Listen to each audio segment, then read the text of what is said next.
Aksi unjuk rasa di depan gerbang pintu masuk Pengadilan Negeri Jambi ini berlangsung panas. Masa aksi dari pihak keluarga korban dan gabungan sejumlah LSM di Jambi terlibat adu mulut dengan pihak humas pengadilan. Mereka bersitegas terkait vonis Hakim Pengadilan Negeri Jambi terhadap terdakwa inisial TL. TL divonis 1 tahun penjara oleh hakim terkait perkara pasal 279 KUHP yang menjeratnya. TL diduga melakukan pernikahan tanpa izin istrinya dan menyembunyikan status pernikahan terdahulunya dari orang lain. Hal ini terungkap dalam fakta persidangan, bahwa terdakwa diduga telah memalsukan dokumen KTP miliknya menjadi status lajang, sementara terdakwa sendiri telah menikah dan memiliki istri yang sah. Masa aksi awalnya hanya berorasi di depan kantor Pengadilan Negeri Jambi.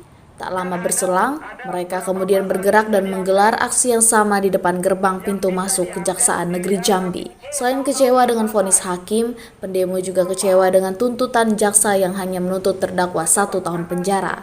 Korban yang juga istri terdakwa TL, Mentari, mengaku kecewa dengan vonis hakim Pengadilan Negeri Jambi. Mentari semakin sedih lantaran terdakwa tidak ditahan meski telah divonis bersalah oleh majelis hakim. Kecewa sebenarnya Pak, karena sudah banyak bukti yang saya cari, saya nyari sendiri, terus ya beberapa polisi bantulah untuk cari bukti itu semua. Dari awal saya sudah beretikat baik untuk keluarga dia, keluarga saya, supaya saya menutupi ini kejahatan dia nikah lagi. Tapi karena saya udah nggak sanggup, jadi akhirnya saya laporkan dia polisi dan juga keluarganya sudah nggak mau lagi ngobrol sama saya Pak. Saya udah tanya ke ibunya, ke adik-adiknya, nggak ada respon Pak, dia di mana. Padahal dia sama Yuli Susanti itu selalu bertemu dan mereka sudah kumpul keluarga Pak. Nah udah sampai di sini saya berharap dia dihukum lama, tapi ternyata nggak dapat juga. Saya nggak tahu kenapa dia dibebasin, ya udah ditahan Pak. Karena selagi dia tidak ditahan, ada bicara tanpa tentu untuk dia memperingan hukuman dia Pak. Saya tahu macam mana suami saya tuh orangnya Pak. Sementara itu, pihak Humas Pengadilan Negeri Jambi, Suwarjo menyatakan, vonis yang dijatuhkan hakim terhadap terdakwa TL sama dengan tuntutan yang diajukan oleh jaksa.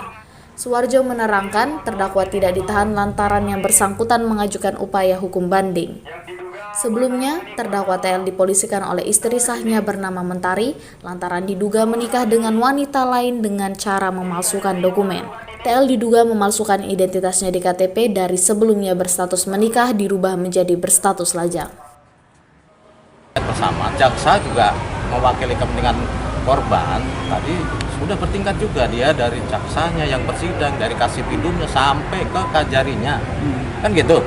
Mereka menuntut 1 tahun, ya setelah dengan melihat fakta-fakta yang tadi dakwaannya kan alternatif. Satu yang menurut jaksa terbukti kami sepakat nikah, ada penghalang nikah kan gitu ada ya. Dia menikah dengan wanita lain padahal dia tahu-tahu ada penghalang untuk nikah itu kan gitu. Tapi mendapat satu dakwaan pertama saja yang terbukti kan begitu. 1 tahun setelah kami bermusyawarah sepakat juga kan. Di awal kami mengikuti proses hukum ini mulai dari tingkat kepolisian, ya kan, proses penyidikan sampai ditetapkan tersangka, sampai barang ini limpah kejaksaan, sampai ke pengadilan. Nah hari ini sidangnya, agendanya pembacaan putusan terkait kasus asal-usul pernikahan. Jadi terdakwa Tanotolim ini menikah lagi dengan perempuan lain, ya kan, digerobokan dengan menyembunyikan status pernikahannya terdahulu. Nah, sebenarnya dalam fakta persidangan ini terungkap, harusnya jaksa penuntut umum, ya kan, di sini yang dipegang sama Kasipidum itu sebetulnya ancaman maksimalnya 7 tahun di pasal 2-nya. Karena dia menyembunyikan, itu dibuktikan dengan dia memalsukan KTP sebelum dia menikah lagi dengan perempuan lain. Bahwasannya ada status di situ dibuat dia masih lajang, sementara dia suami sah masih dari keponakan saya.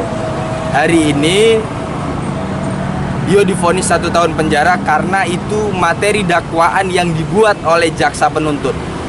Sebetulnya itu sudah saya sampaikan, cuman kata jaksa penuntutnya ngatakan begini, bahwasannya nanti kita tunggu di persidangan, karena akan ada fakta persidangan yang terbuka. Syukur-syukur itu menjadi pertimbangan hakim. Dan sebetulnya fakta persidangan memang terbukti. Dia melakukan pernikahan tanpa izin dengan memalsukan dokumen KTP dan menyembunyikan pernikahannya terdahulu. Harusnya itu ancaman maksimal 7 tahun. Apa yang dialami saudara kita ini, keluarganya, kita sangat miris melihat penegakan hukum seperti ini. Ini bukan pasar yang bisa dijual-belikan. Jadi artinya hari ini saya tegaskan, kami dari JBK akan melakukan upaya-upaya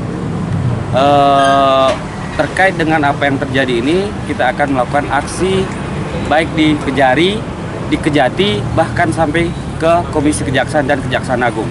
Dalam waktu dekat kita akan turunkan massa. Kita tidak mau hukum ini dipermainkan oleh oknum-oknum.